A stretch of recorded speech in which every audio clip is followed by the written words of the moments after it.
everyone, Gnome, and I am so excited today because I am going to be participating in a very wonderful collaboration.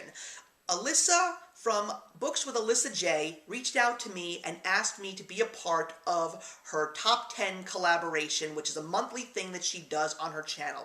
If you don't know who Alyssa is, you really should, because I have been talking about her on my channel quite some time now, because ever since she created the BookTube Real Talk tag, she has done such a powerful and impactful thing to the community. It brought everybody here closer together and gave everybody an opportunity to be truly genuine with their viewers, and I think we all learned a little bit about each and every one of ourselves when the BookTube Real Talk tag officially hit YouTube. So the topic that she asked me to work on with her this month was the 5 things that you learned from YouTube, and you guys know how much I love to talk about those types of things, especially when it comes to my motivational moments, so I am so excited to really focus on these particular things today. But before I get into my list, because if you don't know what she does, she likes to take her top 10 list and split it into 5. I do 5 and she does 5. So before you get my 5, let me introduce you to Alyssa. Hi everyone, my name is Alyssa J and I'm from the channel Books with Alyssa J. I read a lot of YA fantasy and sci-fi with a little bit of contemporary sprinkled in there as well.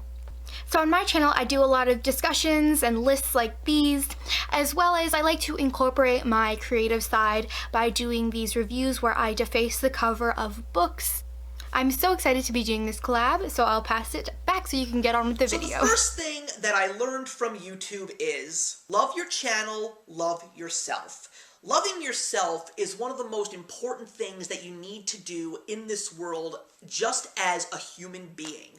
If you don't love what you are and what you're doing, then before you start branching out into other areas and trying to express your true feelings and yourself to other people, you really should make sure that you are happy before you make an effort to make others happy. Now, does that sound a little bit selfish? Sure, but as someone who fell into that trap in my childhood, doing what I do now in regards to putting myself first really does speak volumes, and it pretty much spills into my YouTube channel. I know that sometimes I get requests from people to do certain things or act a certain way, talk a certain way, feature certain things on my channel, but it's not their channel. This channel is mine, and I want it to be what I want it to be. I don't care about investing in crazy equipment. I don't need the hottest editing software. I don't need the most advanced cameras or lighting equipment, because when I watch a video, if I like what the person is talking about and I appreciate the person who is doing the talking, then it doesn't matter what the topic is. I make this joke constantly on my channel. You make a YouTube channel and the topic is underwater basket weaving. You come with that fire and that passion, you will interest me and I will watch your work. And that's what I like to do. My work makes me excited, makes me happy, makes me invigorated, and that's why when I talk about the great things that I talk about, I just love what I do and love being this presence on YouTube, and many who give me comments on my work tell me how much that shows. Number 2 is probably something that could even be a bit risky, and that is don't hold back. If you want to get something off your chest, say it. Share it with the world, because you have the right to say whatever you want. Now, there may be people that may not agree with what you say, and sometimes people can take things out of context, but they need to understand that if they want to set the record straight, they can talk to you. They can ask you what you meant by what you said, and you can easily explain it to them just with a little friendly conversation.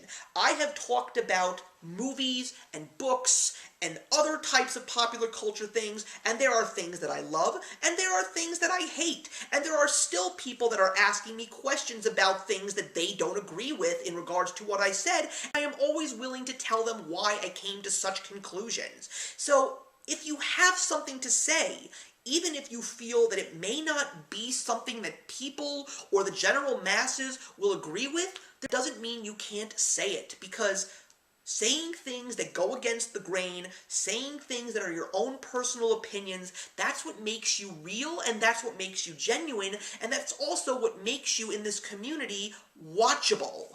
Number 3 is YouTube is a gift and not a chore.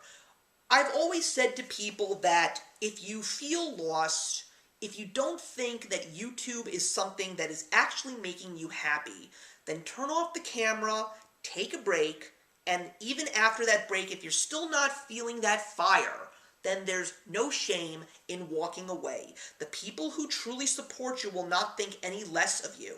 YouTube needs to be something that you truly love to do. Have I fallen into moments where I didn't want to continue? Yes. Did YouTube frustrate me? Oh, hell yes, YouTube has frustrated me in the past. More recently, unfortunately, due to a whole bunch of changes that they've made to their system, but that's not what we're here to talk about today. But YouTube has always been something that I have enjoyed doing these past 9 years. I still can't get over the fact that I have been doing this for almost a decade, but the minute that YouTube starts to become something that feels like a chore and just doesn't excite you anymore, then you need to figure out whether it's something that truly is for you. And if it's not, there's nothing wrong with that. Because there's nothing wrong with being a YouTube watcher. You don't necessarily have to be a content creator. But if you are a content creator, that love and that passion just needs to be predominant in every video that you record. Number 4 is community can be key, live in it. Now, that may be a little bit weird, it might be a lot to unpack, but let me clarify it for you. It is great that YouTube is no longer about people just getting on a camera and recording a video and posting it.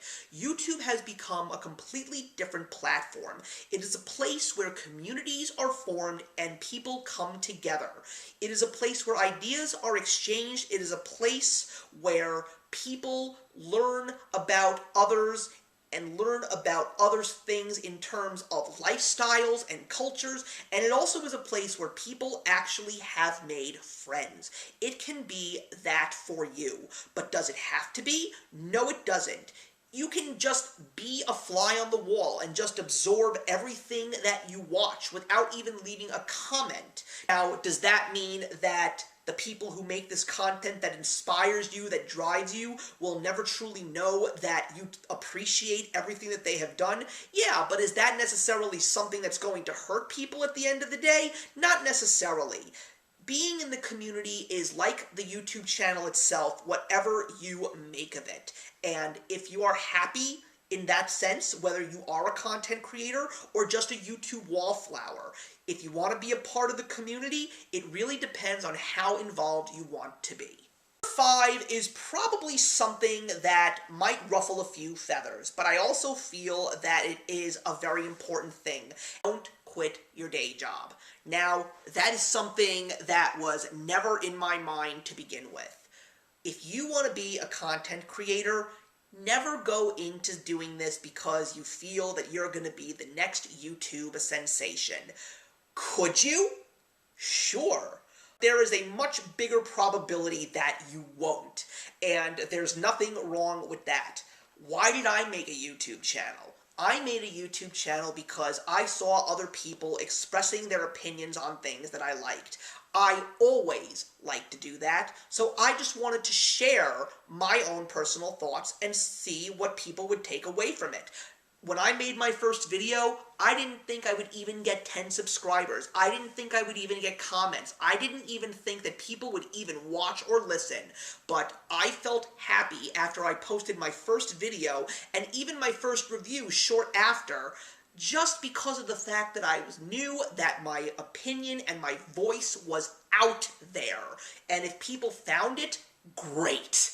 But I still hold my full-time job. I actually like my full-time job. It is something that I can see myself doing for the rest of my life, because YouTube, for me, I always said to myself, even when I was at the peak of my content creating, I always knew that it was going to come to an end. It was not a matter of if, it was just a matter of when. But I always said to myself that if I became popular and became one of the bigger YouTube sensations out there, I would basically say to myself, it would be one hell of a long shot. It probably will never happen, and if it never happened, I'd be okay with that. If I just walked away with 5,000 subscribers, I would have been truly happy. The fact that I even had 1,000 subscribers was an absolute shock to me. The fact that I'm trying to get to 2,000 subscribers at this point in time is even more incredible. It's just something that I never thought would happen in my wildest dreams. But at the end of the day, what did happen? I left a legacy. I left a slew of videos for people to watch, take something away from it, enjoy it, comment on it, try and turn it into something that they could do on their own personal channels, because it's also a great way to exchange ideas for content creation. But also the friendships that I have built, the fact that I have met people in person, the fact that I am going to be attending the wedding of a YouTuber. I'm just happy that whatever I did up until this point just made me happy about the fact that I did it. So that's the way you really need to look at YouTube, guys. If you have an idea and you just want to share it, do it. But don't make it something that is going to be your possible lifeblood, because you just have to be lucky. That's all it is. But as long as you enjoy it, that's the greatest thing of all. So thank you very much for watching, guys. Those are my 5 things that I have learned from YouTube. I'm really excited to see what Alyssa has in store, and I'm really hoping to strike up a great conversation with each and every one of you. And please, if you find my channel and you're new, I insist that you say hello. Do you have to subscribe? No, you don't. I don't mind it. I will not scream at you if you don't subscribe to my channel. But what I would really like is, I would love to be any kind of help or advice for you if you're trying to be a content creator, or if you're just trying to pick up the pieces of what you've already done and are just looking for a new direction. This is all about community and making friends, and at one day passing the torch on to a whole new generation of content creators. So thank you so much for watching, everybody, and I will see you in the next one.